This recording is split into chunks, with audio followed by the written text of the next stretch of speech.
Hey guys, what's up? Here to review another Star Wars film in preparation for Star Wars The Acolyte, which is going to be airing tonight. So I'll have a review up for the following morning on that show, but I'm reviewing all the Star Wars movies to get ready for that. And this one is going to be, now we're focused on the original trilogy with A New Hope, Empire Strikes Back, and Return of the Jedi. And for me, and for a lot of people that I know, New Hope was the first Star Wars movie that I watched that got me into the Star Wars franchise.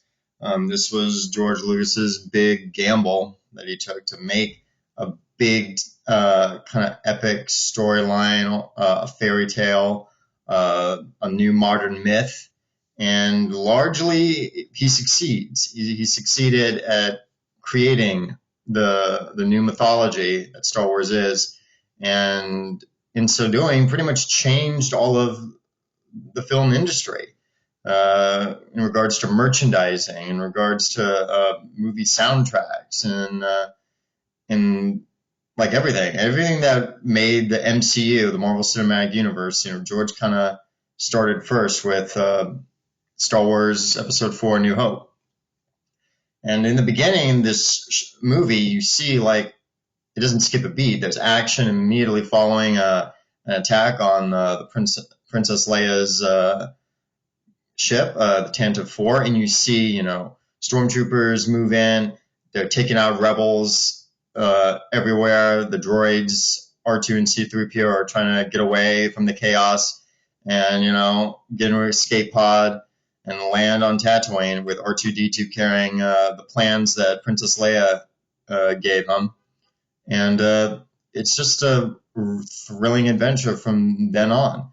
And then you meet our hero, Luke Skywalker. You meet the mercenary and his partner, Han Solo and Chewbacca. And then also Obi-Wan Kenobi, the wise old Jedi Master that we saw younger in the prequels, now as an older man.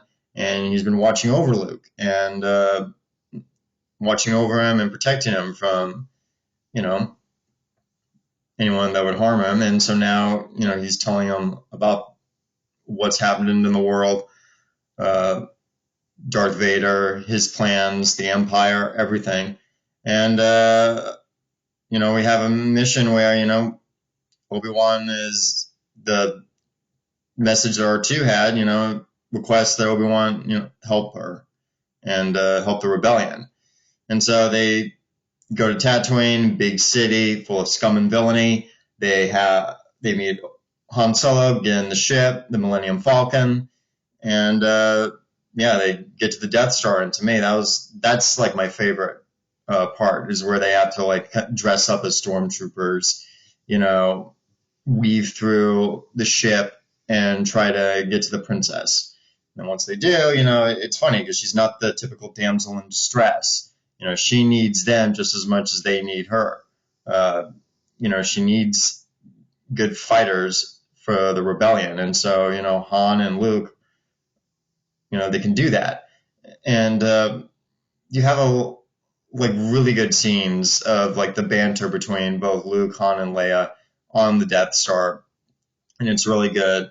And then you see Obi-Wan Kenobi and Darth Vader face off, and that's a big deal. You see these two swordsmen duel each other, and you never seen that before.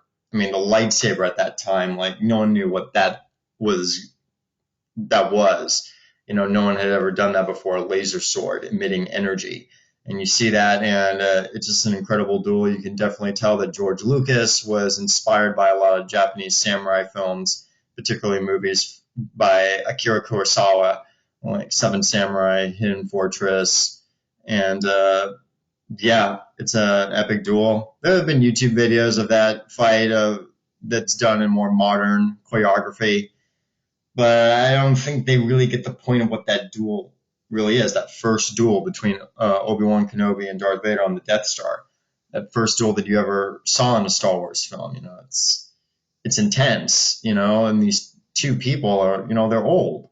They're not like they were in the prequels, doing all those flips and spins and everything, So that happens, that Obi-Wan is killed, he sacrifices himself, and Luke, returns back with a squadron of X-wing fighters and Y-wings to finish off the Death Star using the plans that they got from R2-D2. They know where to hit it, and it's a great dogfight in that whole sequence. Like the dogfight between the TIE fighters, the X-wings, the Y-wings, it's insane. You have the gun turrets on the Death Star shooting them down.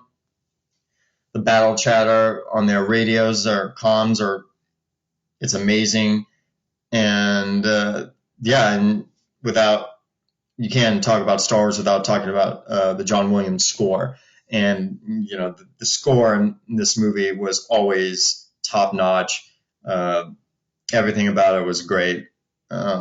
Just a solid film, a solid first chapter for what we were all gonna experience with Star Wars. And with this story, it's happening. The action is happening as you're seeing it. Whereas in the prequels, it's the origin, of you've seen the Jedi, the Republic, the Senate, and all that stuff.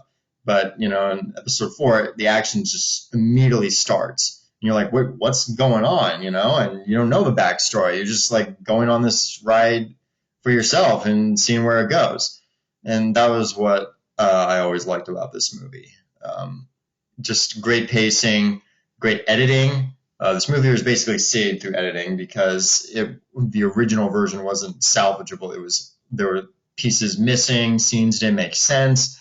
There was no audio, there was no special effects. It was just bad. But they eventually got it together with really good editing, where they just took all the B-roll footage and spliced it up there.